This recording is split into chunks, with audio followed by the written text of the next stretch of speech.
Terekam CCTV, ibu muda di Ngawi curi handphone di toko perlengkapan bayi.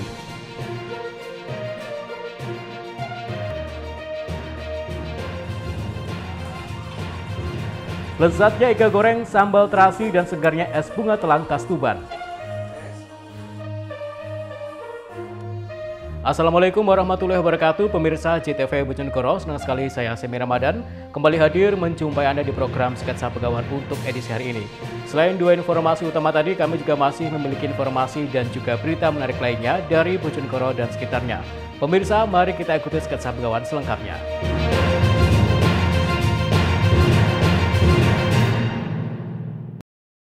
Pemirsa, kita awali informasi yang pertama. Seorang ibu muda di Kabupaten Ngawi terekam CCTV melakukan aksi pencurian handphone di sebuah toko perlengkapan bayi. Setelah berhasil menggondol barang incarannya, pelaku kabur menggunakan sepeda motor berwarna hitam. Aksi pencurian handphone yang dilakukan seorang ibu muda di Kabupaten Ngawi terekam CCTV. Aksi itu dilakukan di salah satu toko perlengkapan bayi yang ada di Jalan Ronggo Warsito Ngawi beberapa hari yang lalu. Dalam menjalankan aksinya, pelaku yang menggunakan helm warna merah, masker, dan jaket ini terekam kamera pengawas CCTV yang ada di pojok toko. Pelaku terlihat mengambil handphone, kemudian memasukkannya ke dalam salah satu sakunya. Penjaga toko sekaligus korban pencurian, Ayu Andiyani mengaku, saat itu dirinya sedang melipat stroller bayi yang ditawar oleh pelaku. Selanjutnya, pelaku yang berusia sekitar 30 hingga 35 tahun tersebut berpura-pura melihat-lihat pakaian anak. Melihat handphone di loker karyawan, pelaku langsung mengambilnya dan memasukkannya ke dalam saku celana. Kan ada orang masuk ke sini pakai helm sama masker, terus dia beli stroller, habis itu ngambil HP saya. Waktu itu kan dia mau beli stroller, terus waktu aku bungkusin itu mbaknya jalan-jalan ke arah HP, terus ngambil HP-nya. Dan itu pas itu menyadari itu mbaknya udah keluar. Udah keluar? Ya udah keluar tuh baru menyadari kalau HP kalau nggak ada. Gemuk, agak tinggi sedikit, pakai helm, masker. Udah. Umur kira-kira? Jeans 30-an, udah 35. Enggak curiga jenengan pertama? Enggak. Enggak curiga? Enggak, kan kirain kan cuma lihat-lihat soalnya masih pakai helm sama masker. Masker gitu ya? Makanya nggak tak tegur kok helmnya nggak dilepas gitu. Naik motor apa dia? NMAX, helmnya INK Sentro. Setelah itu langsung? Ya langsung kan saya bawain strollernya, terus dia pulang. Oh, sempat belanja juga ya? Iya. Akibat kejadian ini, korban mengalami kerugian sekitar 2 juta rupiah. Pihak toko juga sudah melaporkan aksi pencurian handphone tersebut kepada pihak yang berwajib. Ito Wahyu, JTV, Ngawi. Sementara itu, DPRD Kabupaten Bojonegoro menunda rapat paripurna pengambilan keputusan atas Raperda tentang pertanggungjawaban pelaksanaan APBD Kabupaten Bojonegoro tahun 2023. Penundaan ini dilakukan lantaran rapat hanya dihadiri oleh 27 anggota atau tidak quorum. Rapat paripurna pengambilan keputusan atas Raperda tentang pertanggungjawaban pelaksanaan APBD Kabupaten Bojonegoro tahun 2023 yang sebelumnya dijadwalkan digelar pada Rabu malam terpaksa harus ditunda. Penundaan ini lantaran DPRD yang hadir hanya dihadiri 27 anggota. Sedangkan sesuai dengan ketentuan, rapat paripurna dinyatakan quorum apabila dihadiri minimal 34 anggota DPRD. Sebelum penundaan dilakukan, PJ Bupati Bojonegoro, pimpinan DPRD Bojonegoro, serta sejumlah kepala OPD beserta camat sudah hadir di lokasi rapat. Ketua DPRD Kabupaten Bojonegoro sekaligus pimpinan rapat paripurna, Abdullah Umar mengatakan penundaan terpaksa harus dilakukan karena rapat tidak memenuhi quorum. Padahal waktu rapat sengaja dipilih malam hari berdasarkan masukan dari anggota DPRD yang ada. Ada dua paripurna. Yang pertama paripurna pendapat akhir fraksi terkait dengan Raperda LPJ Bupati tahun 2023 dan seluruh fraksi menyatakan menerima sekaligus menginterpretasikan untuk kemudian ditetapkan sebagai raperda. Kemudian untuk paripurna yang kedua, pengambilan keputusan terkait dengan pandangan akhir fraksi itu terkait dengan Raperda LPJ tahun 2023. Nah, karena memang kondisinya belum quorum, maka kemudian kita tunda pada rapat Bamus tanggal 3 Juli 2024. Kendalanya di mana? Ya kendalanya tingkat kehadiran. Jadi memang kebetulan karena ini malam hari dan teman-teman sudah banyak melakukan aktivitas kegiatan yang lain, ada acara yang lain sehingga kemudian tidak bisa hadir. Nah, tapi ini tidak kemudian mengurangi substansi dari proses pembahasan PJ Raperda 2023 karena sudah melalui proses pembahasan dan fraksi-fraksi juga sudah menyetujui untuk kemudian dilakukan penetapan. Cuma karena memang kondisinya memang tidak quorum, harus ada 34 anggota. Rapat paripurna pengambilan keputusan pertanggungjawaban PAPBD Bojonegoro tahun 2023 tersebut selanjutnya akan dijadwalkan digelar pada 3 Juli 2024 mendatang. Edo Jody Aldian, CTV, Bojonegoro. Pemirsa, Menteri Pendayagunaan Aparatur Negara dan Reformasi Birokrasi atau Menpan RB, Abdullah Azwar Anas meresmikan Mall Pelayanan Publik atau MPP Kabupaten Ngawi. Dengan diresmikannya MPP ini diharapkan masyarakat lebih cepat dan mudah dalam mengakses layanan. Mall Pelayanan Publik atau MPP Kabupaten Ngawi diresmikan oleh Menteri Pendayagunaan Aparatur Negara dan Reformasi Birokrasi atau Menpan RB, Abdullah Azwar Anas pada Kamis 27 Juni 2024. MPP Ngawi menjadi MPP ke-207 secara nasional dan ke-30 di Jawa Timur. Menteri Anas berharap MPP Ngawi menjadi harapan masyarakat untuk memberikan layanan publik yang lebih cepat, mudah, transparan, dan profesional. Pihaknya juga berharap agar pemerintah daerah untuk terus melakukan inovasi dalam bidang pelayanan yang terintegritas. Termasuk saat di era teknologi ke depan, diharapkan juga bisa terwujud MPP digital. Dalam kesempatan ini, Azwar Anas juga mengapresiasi keberadaan MPP yang telah benar-benar disiapkan oleh Pemkab Ngawi. Terlebih lokasi MPP Ngawi yang sangat strategis, sehingga memudahkan masyarakat untuk berkunjung.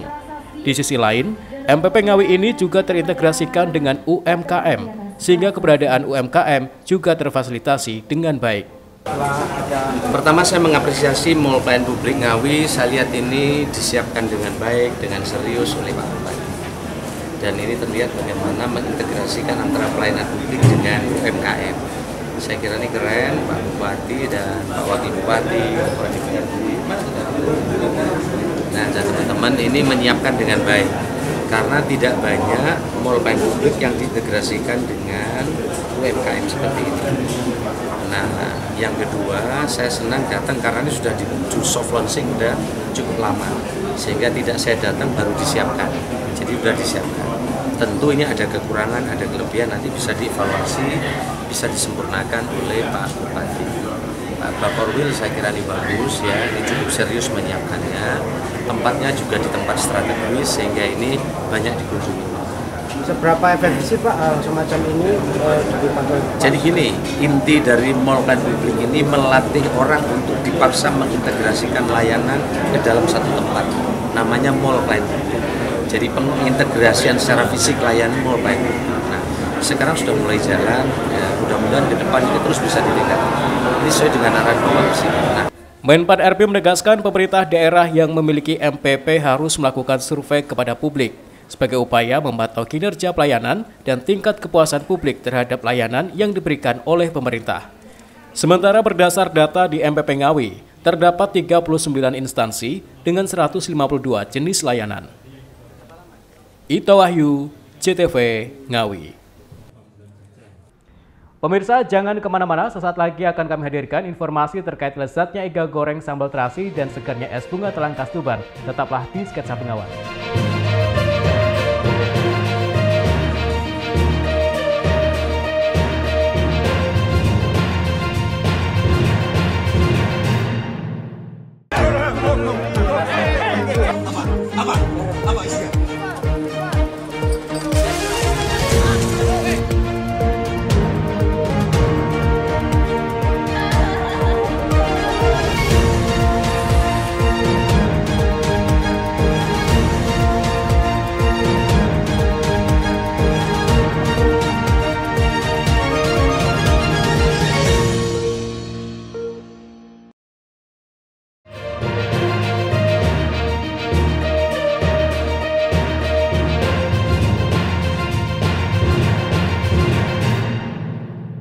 Pemirsa, terima kasih Anda masih di Sketsa Bengawan. Olahan iga goreng dipadu dengan sambal pedas manis mungkin sudah biasa dan mudah dijumpai di banyak restoran. Namun bagi Anda yang ingin merasakan pengalaman berbeda, maka wajib mencoba kuliner iga goreng sambal terasi khas masyarakat pedesaan Kabupaten Tuban. Gurihnya dan empuknya iga sapi sambal terasi dipadu dengan minuman es bunga telang menciptakan kenikmatan rasa yang banyak diburu oleh para pecinta kuliner. Bagi Anda pecinta kuliner pedesaan, belum lengkap rasanya jika belum datang ke warung makan Balai Rasa yang ada di Desa Bogorjo, Kecamatan Merak Urak, Kabupaten Tuban. Di sini tersedia berbagai macam kuliner tradisional khas pedesaan. Salah satunya adalah iga goreng sambal joglo. Menu kuliner yang diberi nama Gareng Rakit Asmoro ini dibuat dengan bahan utama yaitu iga sapi yang sudah diberi bumbu khusus. Selanjutnya, iga sapi digoreng setengah matang dan disajikan dengan sambal joglo, sebuah sambal yang diracik secara khusus dengan tambahan terasi ikan. Gurihnya dan empuknya iga sapi goreng dipadu dengan sambal terasi ciri khas Balai Rasa menciptakan kenikmatan rasa tersendiri bagi para pecinta kuliner.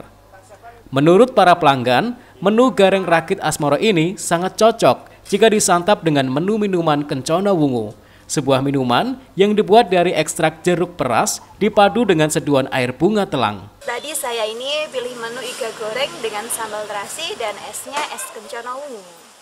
Rasanya gimana Pak untuk iga gorengnya? Iga gorengnya rasanya enak, empuk, sambalnya juga ada ciri khas lain. Sambalnya sambal apa Pak? Sambalnya sambal terasi. Jadi ada sedikit perbedaan dengan di warung-warung makan biasa. Rasanya juga pas, enak, tidak terlalu pedas, pas di mulut. Kalau untuk minumnya? Untuk minumnya tadi saya pesannya es Kencana Wungu. Jadi itu kombinasi dari bunga telang dan jeruk buah segar. Mbak ini sering kesini? Saya sering kesini Mas, biasanya kesini tiap istirahat kuliah sama teman-teman mengajak untuk makan di sini. Menu iga sapi goreng Gareng Rakit Asmoro dan minuman Kencana Wungu menjadi menu yang sedang ngehits saat makan siang di warung setempat. Tak hanya warga lokal Tuban, sejumlah pecinta kuliner dari luar daerah seperti Lamongan, Bojonegoro, Gresik, hingga Surabaya juga sudah datang untuk mencicipinya. Itu adalah Gareng Rakit Asmoro. Gareng itu adalah iga goreng Mas. Iga goreng yang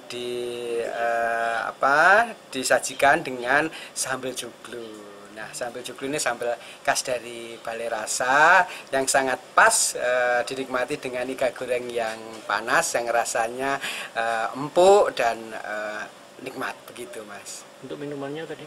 Nah, kalau minumannya ini khusus memang kami buat namanya es Kencana Wungu. Es Kencana Wungu itu apa? Es Kencana Wungu itu perpaduan dari jeruk dan teh bunga telang. Yang manfaatnya satu yang jelas menyegarkan dan dua ada kandungan vitamin C yang bisa menjadi sebagai antioksidan dan cocok sekali kalau dahar siang atau makan siang di sini dengan menu iga goreng atau Gareng Rakit Asmoro tadi dipadu dengan minuman yang sangat segar yaitu es Kencana Wungu. Bagaimana? Penasaran untuk mencoba? Selain rasanya yang enak, menu iga goreng sambal terasi terbilang cukup murah, yaitu hanya Rp33.000 setiap satu porsinya. Belum termasuk nasi, sementara untuk minuman Kencana Wungu hanya dipatok dengan harga Rp12.000 saja. Siki Muhammad, Husni Mubarak, CTV, Tuban. Sementara itu, warga di Kabupaten Nganjuk menggelar tradisi bersih desa dengan melakukan arak-arakan gunungan hasil bumi. Tradisi ini digelar sebagai bentuk rasa syukur atas hasil panen yang cukup melimpah. Gunungan yang diarak selanjutnya diperebutkan oleh ratusan warga. Ratusan warga di Desa Sambirejo, Kecamatan Tanjung Anom, Kabupaten Nganjuk rela berdesakan untuk berebut gunungan hasil bumi. Beragam hasil bumi mulai dari jagung, terong, kacang, aneka sayuran, dan buah-buahan dihias hingga berbentuk seperti gunung. Sebelum diperebutkan oleh warga, gunungan ini terlebih dahulu diarak keliling kampung dengan mengenakan pakaian adat Jawa. Setelah tiba di punden desa setempat, gunungan hasil bumi tersebut dibacakan doa oleh salah satu tokoh masyarakat. Namun saat doa belum selesai dibacakan, warga yang sudah tidak sabar langsung berebut isi gunungan. Mereka rela berdesak-desakan untuk memperebutkan hasil bumi dalam gunungan yang diyakini membawa berkah. Warga yang mengikuti acara ini mengaku senang karena acara ini sangat dinanti-nantikan warga setiap 1 tahun sekali. Nyadran sambil jo. Bu, tadi ikut rebutan nggak, Bu? Ikut, ini. Dapat apa aja? Dapat sawi, kacang, belimbing. Oh, Bu, merasa senang nggak, Bu, dengan ada? Senang. Senang karena apa, Bu? Iya. Senang karena apa? Karena apa ya? Semua Oh, Bu, ini mengikuti setiap tahun atau gimana, Bu? Setiap tahun. Sementara itu, tradisi bersih desa ini digelar sebagai wujud rasa syukur kepada Tuhan Yang Maha Esa atas hasil panen melimpah yang didapatkan para petani setempat pada tahun ini. Warga sendiri seperti apa, Pak? Alhamdulillah warga juga sangat mendukung sekali karena terbukti bahwasanya kita tadi pagi mengadakan kirap itu warga juga datang semua ya, antusias di keliling dan sini juga banyak juga. Kalau Pak yang dibawa warga tadi sendiri berupa apa aja, Pak? Yang dibawa warga tadi berupa hasil bumi yang dijadikan tumbang, yaitu merupakan dari hasil pertanian dari masyarakat dusun Sambirejo. Dan itu juga menunjukkan bahwasanya masyarakat sini itu bersyukur. Rebutan hasil bumi ini merupakan tradisi turun-temurun yang digelar warga desa setempat dengan harapan mendapatkan berkah serta hasil panen yang melimpah pada musim selanjutnya. Ahmad Sarwani, CTV, Nganjuk. Pemirsa, untuk uri-uri budaya dan menjaga nilai-nilai wayang agar tidak pudar ditelan oleh modernisasi zaman, sebuah taman kanak-kanak di Kabupaten Tuban mengenalkan pementasan wayang sejak dini kepada muridnya. Kegiatan ini diharapkan bisa menjadi pondasi anak untuk mengenal nilai luhur budaya serta mengambil nilai positif dari tokoh-tokoh pewayangan. Kelompok bermain dan taman kanak-kanak Raudoh di Perum Tuban Akbar, Kelurahan Perpon, Kecamatan Tuban Kota, Kabupaten Tuban mengenalkan sejak dini pementasan wayang tinggalan leluhur kepada para siswa. Anak-anak dikenalkan mulai dari tokoh-tokoh pewayangan, watak, dan karakter tokoh hingga mementaskannya dalam Akhirusana. Selain uri-uri budaya pementasan wayang dalam penguatan profil Pancasila, kegiatan ini juga untuk menjaga nilai-nilai wayang agar tidak pudar ditelan oleh modernisasi zaman. Kegiatan ini diharapkan bisa menjadi pondasi anak untuk mengenal nilai luhur budaya serta mengambil nilai positif dari tokoh-tokoh pewayangan. Dalam pementasan wayang dengan lakon Anoman Obong ini, seluruh siswa diberikan peran masing-masing, mulai dari memerankan Anoman, Rahwana, Sinta, Rama, hingga Laksmana. Anak-anak KB dan TK ini juga dengan baik memerankan drama Anoman yang dikirim Rama untuk mencari Sinta yang diculik oleh Rahwana dan dibawa ke Alengka. Anoman melakukan aksi heroik dan berhasil menemukan Sinta, termasuk membakar kota Alengka yang kemudian dikenal sebagai peristiwa Anoman Obong. Sebelumnya anak-anak di sekolah setempat hampir seluruhnya belum mengenal wayang. Namun setelah dikenalkan dengan pendekatan, cara dan konsep yang menarik, mereka akhirnya antusias dan tertarik belajar tentang wayang. Pihak sekolah berharap pengenalan wayang sejak dini ini bisa menjadi pondasi anak untuk mengenal nilai luhur budaya serta mengambil nilai positif dari tokoh-tokoh pewayangan. Kami mempersembahkan dari awal sampai akhir, kita perkenalkan dengan budaya pewayangan kepada mereka karena banyak sekali tokoh-tokoh pewayangan yang luar biasa yang bisa kita ambil sikap baik dan juga sikap disiplinnya buat anak-anak khususnya, termasuk ini adalah budaya yang harus kita lestarikan karena nanti kalau tidak dimulai dari fondasi seperti ini anak-anak akan susah memperkenalkan budaya-budaya Jawanya sendiri dan melupakannya karena terlalu banyak budaya asing yang masuk ke kehidupan anak-anak sekarang. Jadi kami sangat memberikan support kepada orang tua untuk memperkenalkan budaya kepada anak-anak sejak dini. Hasilnya seperti apa? Hasilnya luar biasa, anak-anak mulai mengenal tokoh-tokoh pewayangan, kemudian watak-wataknya seperti apa, kemudian mereka mengambil sikap-sikap baik yang diberikan dari watak-watak pewayangan mereka, sehingga mereka bisa menerapkan di kehidupan sehari-hari. Anak-anak juga mengaku senang dan bangga bisa mementaskan wayang yang sebelumnya belum mereka kenal. Di tari apa Dek Sakila? Pitik wale. Pitik wale. Yang ngajari siapa Dek Sakila? Ibu sama Om. Seneng ya bisa tampil ya? Senang. Sebulan sebelum kegiatan ini, pihak sekolah sengaja mendatangkan guru seni dan budaya untuk mengenalkan tentang wayang kepada anak-anak di sekolah setempat. Ini sebagai bentuk keseriusan pihak sekolah untuk uri-uri budaya pementasan wayang dalam penguatan profil Pancasila yang ada dalam kurikulum Merdeka Belajar. Selanjutnya, para siswa secara intens dikenalkan tentang tokoh-tokoh wayang, belajar bahasa Jawa dan bahasa Jawa pewayangan hingga menirukan suara tokoh wayang. Yang pertama yang harus mereka pahami adalah niat dulu dan senang. Senang dengan wayang. Kemudian belajar pelan-pelan mulai dari dia mengenal tokoh wayang, kemudian dia mengenal suara karakter wayang, kemudian juga harus dia belajar bahasa Jawa, khusus bahasa wayang juga. Gimana belajarnya? Nanti itu ada perbendaharaan, membutuhkan mungkin media sosial itu atau mungkin melihat referensi jalan yang lain, selalu hadir apresiasi seni wayang yang lainnya, selalu hadir supaya dia selalu mendengar bahasa-bahasa wayang itu. Kemudian juga harus paham tentang seni teater, karena dalang itu menghidupkan benda mati bisa terlihat hidup. Supaya terlihat hidup, ada unsur teater di situ. Bagaimana orang yang melihat benda mati itu terlihat hidup dan bisa terbawa suasana. Kegiatan serupa rencananya akan terus digelar secara rutin oleh pihak sekolah. Selain memberikan dampak positif kepada anak dan orang tua, diharapkan budaya tinggalan leluhur ini juga bisa terus lestari di tengah perkembangan zaman. Husni Mubarok, JTV, Tuban. Pemirsa, sesaat lagi akan kami hadirkan informasi terkait 2 bocah TK asal Rembang tewas tenggelam di wisata Jatiwangi Tuban. Tetaplah di Sketsa Bengawan.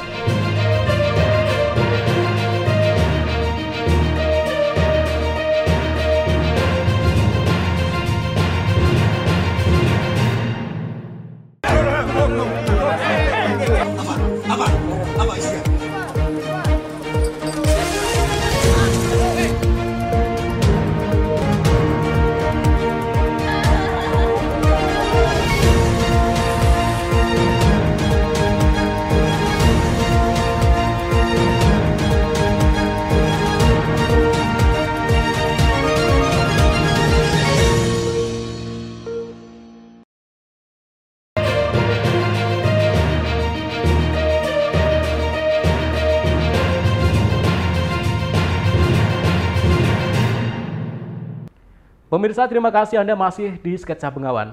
2 bocah taman kanak-kanak asal Kabupaten Rembang, Jawa Tengah ditemukan meninggal dunia di kolam wisata Jatiwangi Park, Kabupaten Tuban. Kedua korban yang sedang mengikuti rekreasi sekolah tersebut meninggal di kolam renang dewasa, diduga akibat tidak bisa berenang. Rekreasi sekolah Taman Kanak-kanak Masyitoh 9, Kecamatan Kragan, Kabupaten Rembang, di wisata Jatiwangi Park, Kecamatan Merak Urak, Kabupaten Tuban berujung duka. Ini setelah 2 siswa ditemukan meninggal dunia terapung di kolam renang setempat pada Rabu pagi. Korban diketahui bernama Muhammad Hafidz Fauzi, 7 tahun, dan Samsul Adi Saputra, 7 tahun. Keduanya merupakan warga desa Kendal Agung, Kecamatan Kragan, Kabupaten Rembang, Jawa Tengah.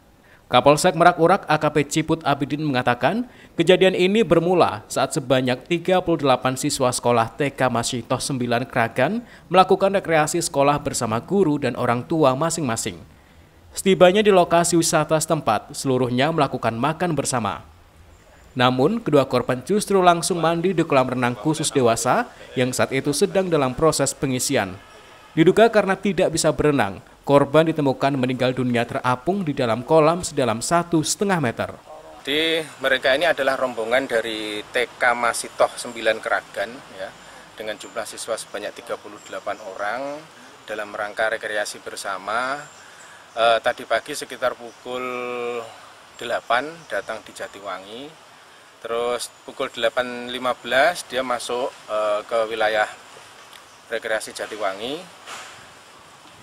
Sekitar 8:30 ya, kejadian tersebut terjadi sekitar 8:30. Jadi pada saat orang tua dan siswa yang lainnya itu masih makan bersama, sarapan pagi bersama, ternyata 2 orang anak ini sudah mandi duluan. Jadi nggak nunggu teman-temannya, mandi duluan. Nah, seharusnya kan mandi di tempat kolam renang yang dangkal ya, yang khusus anak-anak. Tetapi mereka tadi mandi di kolam renang yang untuk dewasa.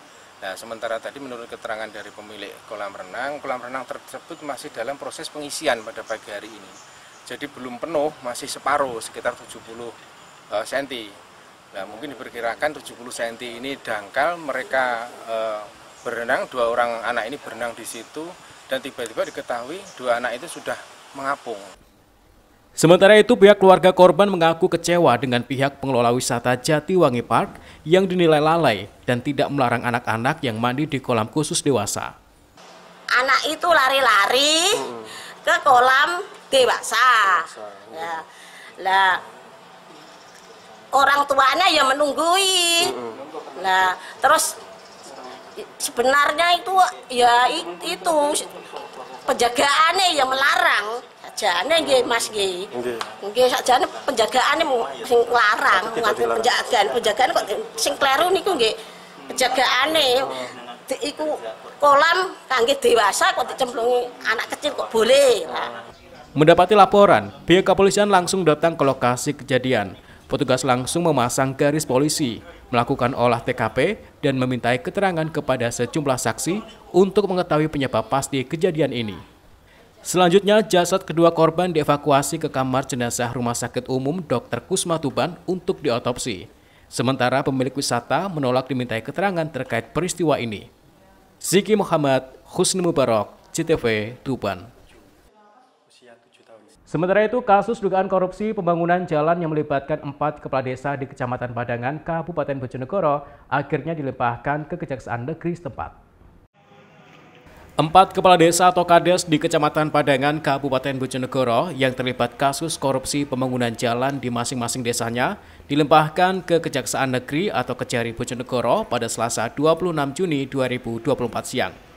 Keempat kades yang sebelumnya ditetapkan tersangka oleh Direskrimsus Polda Jawa Timur pada 8 Mei 2024 itu, yakni Wasito, Kades Tebon, Supriyanto, Kades Dengok, Sakri, Kades Purworejo, dan Saifuddin, Kades Kuncen, Kecamatan Padangan. Uang tersebut berasal dari Dana Bantuan Keuangan Khusus Desa atau BKKD tahap 1 tahun anggaran 2021 yang dikucurkan Pemkab Bojonegoro. Dan kasus tersebut berhasil dibongkar Unit 1 Subdit 3 Direktorat Reserse Kriminal Khusus atau Diretkrimsus Polda Jawa Timur. Kasipitsus Kejari Bojonegoro, Aditya Sulaiman mengungkapkan, limpahan perkara ini adalah lanjutan dari perkara sebelumnya di Kecamatan Padangan, di mana administrasi dan pengerjaannya tidak selesai sehingga menyebabkan kerugian negara. Aditya menjelaskan bahwa sebelumnya kasus ini ditangani oleh Polda Jawa Timur dan dilimpahkan ke Kejaksaan Tinggi atau Kejati Jawa Timur dan selanjutnya dilimpahkan ke Kejari Bojonegoro guna dilakukan tahap kedua. Kemudian keempat terdakwa dilakukan penahanan selama 20 hari ke depan, sembari Jaksa Penuntut Umum atau JPU menyiapkan berkas dakwaan. Mantan Kasipitsus Kejari Bangka itu melanjutkan, keempat terdakwa yang berstatus sebagai kepala desa aktif di Kecamatan Padangan itu melanggar pasal 2 dan 3 Undang-Undang Tindak Pidana Korupsi atau Tipikor dengan ancaman hukuman paling singkat 5 tahun dan paling lama 20 tahun penjara. Di Bojonegoro telah melakukan pelimpahan tahap 2 dari Kejati pada kami terkait perkembangan kasus dari kasus yang awal, yaitu kasus di Padangan, di mana nama tersangkanya yaitu terdakwanya itu Muhammad Syafuddin, kemudian Pak Sakri, Pak Supriyanto, dan juga Pak Wasito, semuanya melanggar pasal 2, pasal 3 Undang-Undang Tipikor. Semua kades ya? Semua kepala desa aktif. Pak, mungkin bisa dijelaskan ini kasus apa benar? Ini kasus perkembangan yang dulu, di mana ada kegiatan BKKD di Kecamatan Padangan, di beberapa desa yang kemarin sudah dipersidangkan dan dalam tahapan pencairan dan juga administrasi serta pekerjaannya tidak selesai sehingga mengakibatkan kerugian negara. Intinya kasus posisi seperti itu. Ini yang menangani? Dari Polda. Oh, Polda. Polda. Mekanismenya seperti ini Pak, dari Polda dilimpahkan ke Kejaksaan Tinggi. Polda ke Kejaksaan Tinggi, kemudian Kejaksaan Tinggi ke kami untuk tahap 2 untuk kami lakukan penahanan dan juga sidang ke depannya. Untuk diketahui, keempat kepala desa yang diduga melakukan penyimpangan dalam mengelola BKKD tahun anggaran 2021 tersebut menyebabkan kerugian negara mencapai 1,2 miliar rupiah. Untuk masing-masing desa kurang lebih sekitar 300 juta rupiah. Samsul Alim, JTV, Bojonegoro.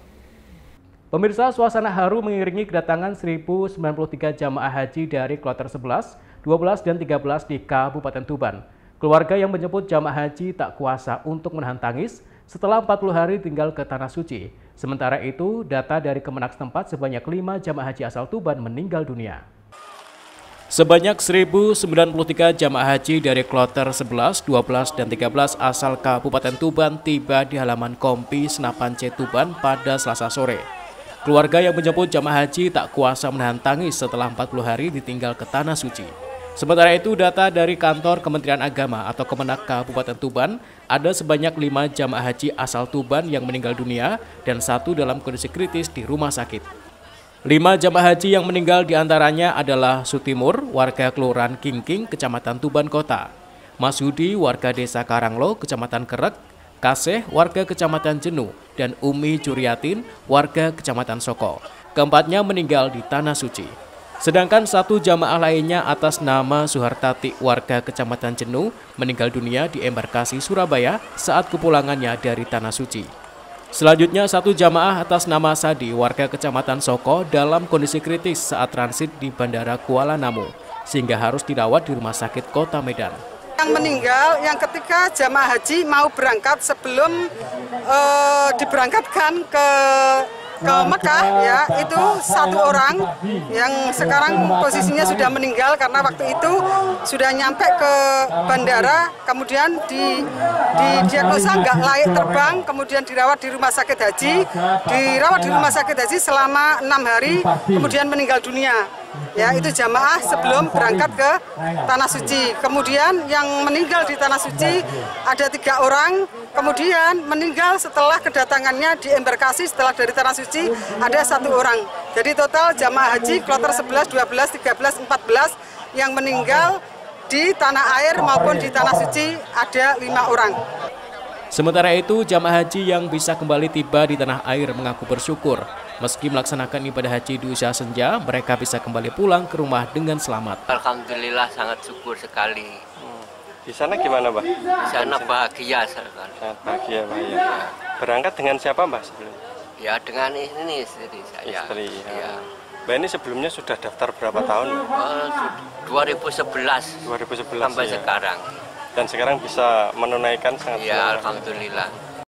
Sementara itu, untuk 59 jamaah asal Tuban yang tergabung dalam kloter 14 tiba pada Rabu 26 Juni 2024. Ziki Muhammad, Husni Mubarak, JTV, Tuban. Pemirsa, informasi tadi sekaligus mengakhiri sketsa Bengawan untuk edisi hari ini. Jangan lupa follow akun sosial media kami di bawah ini. Kirimkan kritik dan saran Anda ke alamat email kami jtv.bojonegoro@jtv.co.id. Terima kasih atas kebersamaan Anda. Saya Semi Ramadan bersama kerabat kerja yang bertugas pamit dari hadapan Anda. Wassalamualaikum warahmatullahi wabarakatuh. Salam JTV.